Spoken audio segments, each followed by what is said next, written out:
talk about MVPs. The MVP of the American League is now on the Los Angeles Dodgers. And I think the biggest part of this, one, we haven't talked about it, that everyone thought he was going to Toronto. They're tracking a plane. And then it turned out it was that guy from Shark Tank. His plane, by the way, or something like that. It was like he and his daughter were going home to Canada, and everyone thought it was Shohei. Yeah.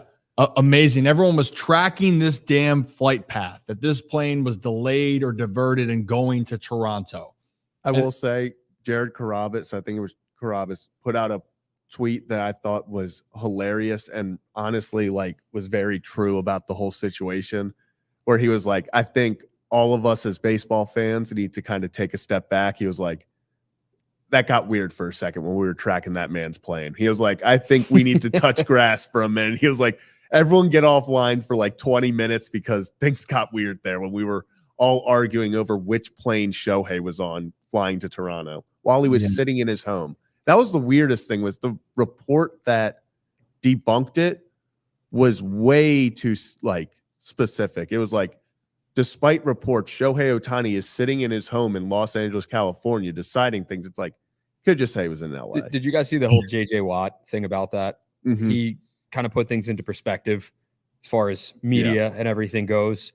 And he was getting on people for knocking Shohei Ohtani for kind of doing it his way, the silent way, and not going on this LeBron James world tour and kind of media talking and basically doing an interview like The Decision and saying, here's where I'm going. But he's like, you knock a guy for doing something like LeBron, and now you're going to knock a guy for doing something like Shohei. There's got to be an in-between there when it comes to that. It's like, let guys do what they want to do in free agency.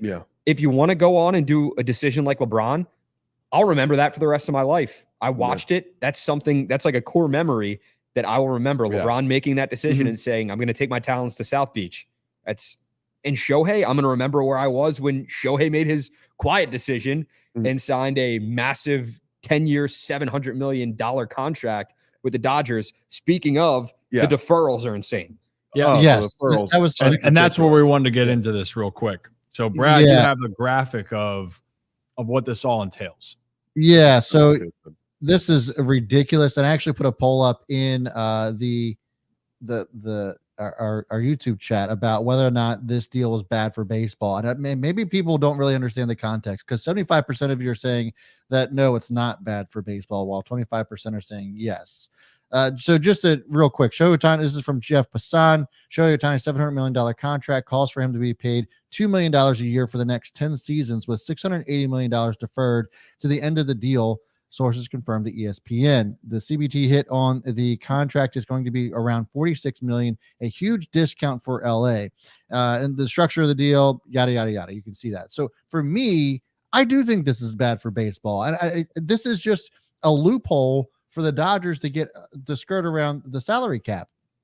And I just don't feel right about this part of it. And so, look, Shohei Ohtani, get your damn money. $700 million is absolutely insane. This is a Bobby Bonilla 2.0 all over again. It's on steroids contract. Field Yates, guys, he said Bobby Bonilla walked so Shohei Ohtani could run, Brad.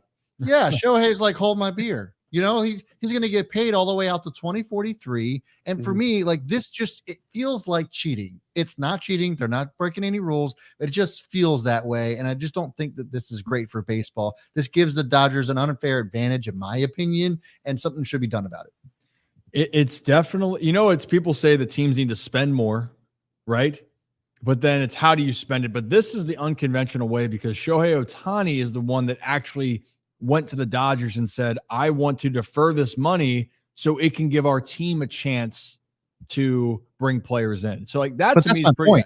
But that's admirable. But when Shohei's done and they still have to keep paying, like Shohei's going to be on the books after they leave. So they're sacrificing this window of time. I'm not saying that this loophole needs to be looked at, because damn, they only have that be $2 million per year. Granted, the cap it being around 46 is different, right? But it's a way different way of thinking. And the Dodgers are saying this 10-year window with Shohei, we are all freaking in. And yeah, but this allows, like, if he hadn't deferred, there wouldn't be no like chance they were getting Yamamoto, right? Like, and that's kind of like I like, again, I feel like this is unfair to other teams that maybe could have a chance, or what's the point in having the salary cap if you can structure deals this way? I think we're not going to truly see what this deal has done to baseball until we get a few years down the line, because like you said, Brad, now we have word that the Dodgers do want to go fully in on Yamamoto as well. And if you build these contracts like this, all of a sudden, what's stopping, let's use a local example, the Orioles from going to a Gunnar Henderson and being like, hey, we'll give you $300 million, but we're not going to give you $200 million until 2040. And trying to do stuff like that. I mean, it changes the way that contracts are going to be negotiated, because we already had the dead money, the deferrals, but this is $680 million in deferrals. This isn't, $50 million is being put off for 10 years. This is $680 million being put off for 10 years. We're living in an era where we're seeing these crazy contracts in every sport. You saw in the NFL with Deshaun Watson, and that's not even close to what Shohei Ohtani's making, but that guaranteed money, and it sets the tone going forward in negotiations and everything else, and it changes the landscape of things. So like you said, Zach, with the deferrals, it's like, wow, you can pay a player that much, that far down the line. Like, Jorge Mateo makes more money than Shohei Ohtani in 2024. Chris Davis makes more money in 2024 than Shohei Ohtani. Did you see the numbers though? Who's he making more than? He's making more than what I forget what sports franchise off the top of my head, but what they're worth.